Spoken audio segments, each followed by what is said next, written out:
Abantu babiri bakorera mu muhanda Musebe ya Mushubi bishwe n'imashini bakoreshaga. Ubucucike mu magororero yo mu Rwanda bwagabanutseho 46.8 kwijana. Muri Uganda abantu 5 bahagaritswe muri Ruhago kubera ibizwi nk'urusimbi cyangwa se betting. Naho inkuru ikomeje guca ibintu hirya no hino nuko umunyagana yahamijwe kwiba abanyamerika miliyari 15 z'amafaranga y'u Rwanda ababeshya urukundo hamwe n'andi menshi ku buryo burambuye. Ni mu kanya gato, ariko niba utarakora subscribe banza ukanda aho ngaho kuri subscribe, ukore like, share ndetse utange igitekerezo cyawe, icyifuzo cyangwa inyunganizi muri comment. Nguhaye ikaze. Reka ntangire mbabwira ko ubucucike mu magororero mu Rwanda ugeze ku kigero cya 97.7 kwijana. Minisitiri w'umutekano imbere mu gihugu Dr Vincent Biruta yatangaje ko ubucucike mu magororero yo mu Rwanda bugeze ku kigero cya 97.7 kwijana. Yerekanye ko ari intambwe ikomeye imaze guterwa mu kugabanya ubucucike mu magororero hifashishijwe uburyo butandukanye burimo ishyirwa mu bikorwa rya politike yo gukemura ibibazo hatisunzwe inkiko. Dr Biruta yabigarutseho kuri 13 Werurwe 2026 ubwo yagiranaga ibiganiro n'abadepite bagize komisiyo y'ubumwe bw'abanyarwanda, uburenganzira bwa muntu ndetse no kurwanya jenoside ku bibazo byagaragaye muri raporo ya komisiyo y'igihugu y'uburenganzira bwa muntu y'ibikorwa by'umwaka 2024-2025. Minisitiri Dr Biruta yasobanuye ko intambwe ikomeje guterwa mu kugabanya ubucucike mu magororero igirwamo uruhare n'uburyo bwo gukemura ibibazo hatisunzwe inkiko ndetse no gutanga ibihano bitari ugufunga gusa. Ibyo rero ngo byatumye mu by'ukuri ubucucike bugabanyuka buva ku kigero cy'144 ubu bukaba rero ugeze ku kigero cya 97.7 kwijana. Byumvikana ko byagabanutseho 45 kuzamura. Yakomeje kandi yagaragaza ko mu biri gufasha u Rwanda kugabanya ubucucike mu magororero harimo no kuba inzira y'ubuhuza iri kuyobokwa n'inzira yo gukemura ibibazo by'amakimbirane aho kuyoboka inzira y'imanza z'urudaca. Ati muri rusange kandi harimo ubwumvikane bushingiye ku kwemera icyaha plea bargaining byatumye ubucucike bugabanuka, kandi hari n'abandi bagororwa bagiye gusohoka barangije ibihano byabo bakatiwe kubera ibyaha bya jenoside nabo bamaze iminsi bategurwa, ku buryo rero bizagabanya ubucucike mu magororero yacu. Inama y'abaminisitiri yateranye ku itariki ya 4 Werurwe 2026 uyobowe na nyakubahwa Perezida Paul Kagame yemeje iteka rya minisitiri ryemeza ifungurwa ry'agateganyo ry'abantu 1874 bakatiwe n'inkiko. Minisitiri Dr Biruta yasobanuye ko hari no gutegurwa uburyo abandi bujuje ibisabwa bashobora kwemererwa gufungurwa by'agateganyo kandi byagabanya ubucucike mu magereza. Perezida w'iyo komisiyo Depite Madina Ndangiza akaba yashimye intambwe ikomeje guterwa mu kugabanya ubucucike mu magororero yo mu Rwanda. Ati kuri twe turabona ko ibikwiye gukorwa bikorwa, ariko hari n'ibindi bikeneye ingengo y'imari nko ku bibazo bijyanye na kasho z'ubugenzacyaha hari aho ibikorwa remezo bitaraboneka. Yemeje kandi ko nubwo abantu baba barakoze ibyaha bakwiye gufungwa no kugororwa ariko mu buryo busigasira uburenganzira bwabo. Yasabye ko hajya habaho igenzura mu magororero mu gihe hagaragaye ubucucike bwinshi, ahandi budahari habaho kwimura abagororwa mu rwego rwo kubagabanya.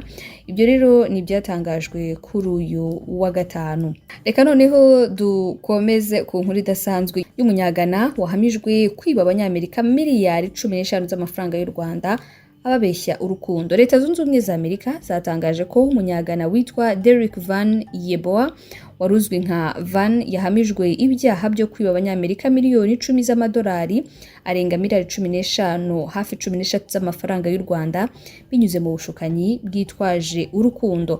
Uyu mugabo yari umwe mu bagize itsinda mpuzamahanga ryo muri Ghana ry'abamburaga abantu bitwaje urukundo ndetse no kohereza email zitarizo bigatuma bohererezwa amafaranga. Babeshyaga abantu bo muri Amerika ko bari mu rukundo maze ababeshywe bakohereza amafaranga kubo bita abakunzi babo kandi ari ukubashuka. Iri tsinda ryibye abanyamerika miliyoni 100 z'amadolari, ayanga yarenga miliyari 145 yashyize mu mafaranga y'u Rwanda. Derrick Van Yeboah yoherejwe muri Leta Zunze Ubumwe za Amerika muri Kanama 2025 kugira ngo aburanishwe. Itangazo ryashyizwe hanze n'ibiro by'ubushinjacyaha muri Amerika rivuga ko Amerika iri gufatanya na Ghana ndetse n'abandi bafatanyabikorwa batandukanye ngo hafatwe abagira uruhare mu byaha byifashishije ikoranabuhanga biba bigambiriye Abanyamerika. Umushinjacyaha wa Amerika Jay Clayton akaba yagize ati Derrick Van Yeboah yahamijwe icyaha gikomeye cyo kwambura abagabo bakuze n'abandi bagore hifashishijwe urukundo rwo ku mbuga nkoranyambaga. Abo muri New York benshi bashakira abakunzi ku mbuga nkoranyambaga ariko nta n'umwe ugomba gufatiranwa ngo yibwe. Derrick Van Yeboah yafatiranye abo banyantege nke abona arenga miliyoni 10 z'amadolari afatwa nk'inyungu itemewe. Ibi biributsa ko abantu bakwiriye kwitondera cyane imbuga zishakirwaho abakunzi. Wipfa guha umuntu amafaranga muhuye gutyo gusa. Icyaha Derrick Van w'imyaka 40 y'amavuko yakatiwe kigenerwa igifungo kirenga imyaka 20. Yemeye ko azasubiza amafaranga yibye ndetse no kubahiriza ibindi bihano azafatirwa. Reka tujye mu karere ka Nyamagabe. Niyo mucamanza Joseph wari umushoferi na Nyandwi Jacques wamwunganiraga bishwe n'imashini bakoreshaga mu mirimo yo gukora umuhanda Musebe ya Mushubi mu karere ka Nyamagabe. N'impanuka yabaye mu masaa 10 z'umugoroba hari kuwa kane tariki ya 12 Werurwe 2026 umudugudu wa Gisiza kagari ka Rugano mu murenge wa Musebeya mu gice cyegereye imbago z'umurenge wa Mushubi. Amakuru y'ikinyamakuru Igihe gifite dukesha n'iyi nkuru nuko ubwo niyo mucamanza na mugenzi we bari mu kazi ko gukura mu muhanda itaka byari ryaharunzwe n'inkangu baparitse imashini ku gice cy'umuhanda hepfo. Icyo hepfo itaka rero ngo ryaratengutse kuko ryari ryasomye amazi menshi y'imvura maze bamanukana mu manga irabaryamira bakurizamo urupfu. Umuvugizi wa polisi mu ntara y'Amajyepfo CIP Kamanzi Hassan yavuze ko impanuka yatewe nuko aba bayobozi b'imashini batari basobanukiwe neza imiterere y'ubutaka bw'ako gace. Yakomeje kandi avuga ko bikimenyekana bahise batanga ubutabazi imirambo igakurwa habereye iyi mpanuka. Ati imirambo y'abanyakwigendera yahise ijyanwa mu bitaro bya Kigeme. Turasaba abakoresha umuhanda mu byiciro bitandukanye baba abanyonzi, abatwara imodoka, moto ndetse n'abanyamaguru gukomeza kurindana, buri wese yitwararika igihe agiye guheza umuhanda cyane cyane ibice byo hepfo kuko hashobora kuba horoshye cyane bigateza impanuka. Naho mu gihugu cya Uganda abantu 5 bahagaritswe muri ruhago kubera betting. Ishyirahamwe ry'umupira w'amaguru muri Uganda FUFA ryahagaritse abakinnyi n'abayobozi mu mupira w'amaguru nyuma yo guhamwa n'ibyaha byo kugira uruhare mu kugena ibiva mu mukino kubera betting cyangwa urusimbi. Ku munsi wo kwa kane hari tariki ya 12 Werurwe 2026 nibwo komisiyo ishinzwe imyitwarire muri FUFA yatangaje umwanzuro nyuma yiperereza ku mukino wabaye tariki ya 21 Ukuboza 2024 ukarangiza Kitala FC itsinze Express FC ibitego 7-0. Byagaragaye ko uyu mukino wari wagurishijwe ndetse abantu 5 haribo babigizemo uruhare. Abo ni Mike Mutiaba wahoze akinira Uganda Cranes, Ivan Katende wari umukozi wa FUFA, Ashraf Miro wari umuyobozi mukuru wa Express FC ndetse n'abakinnyi 2 aribo Emmanuel Kaliowa ndetse na Ashraf Mbazila. Mwitangazo FUFA iti iperereza ryakozwe na komisiyo ishinzwe imyitwarire ryagaragaje ko habayemo kugena ibiva mu mukino wa Uganda Premier League wahuje Kitala FC na Express FC wakinwe tariki ya 21 Ukuboza 2024. FUFA yabonye ibimenyetso bya FIFA bigaragaza betting bishimangira ko uyu mukino wari wagurishijwe ndetse Express FC yagombaga gutsindwa kandi ikinjizwa byibuze ibitego 5.